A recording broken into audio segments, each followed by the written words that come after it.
پامر خریدی ولی میبینی شبیه پامرانیان‌های دیگه نیست، درسته؟ دلیلش اینه که پامرانیانی که خریدی پامر اصل نیست. اگه دنبال یه پامرانیان خالص میگردی، همچین پامری پامر خالصه. همونطور که میبینید این یه پامر خرسی سایز ریزه که اصطلاحاً بهش میگن تیکاپ سایز.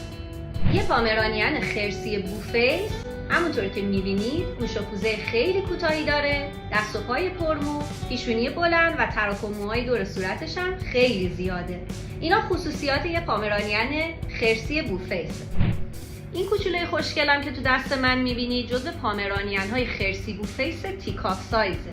تیکاپ سایز یعنی که سایزش از همه پامرا ریزتر. نهایت وزنش هم توی بلوغ حدود 1,600 تا 1,800 میشه. البته که گوش و کوزه پامرانیان برجسته باشه نشون دهنده این نیست که اون پامر خالص نیست. اون میتونه پامر روباهی باشه یا عروسکی. ولی حتما یادتون باشه که پامری که میگیرید چه روباهی، چه عروسکی، چه خرسی خالص باشه. این کوچولوها که میبینید جزو خرسی‌های خالص و درجه یکن که هر جفتشون هم تیکاپ سایزن. این رنگش سفیده و اینم رنگش تریکالره، یه رنگ کاملا خاص و نایاب. پس اگه تو هم دلت یه پامرانیان خالص درجه یک میخواد، پیج منو دنبال کن.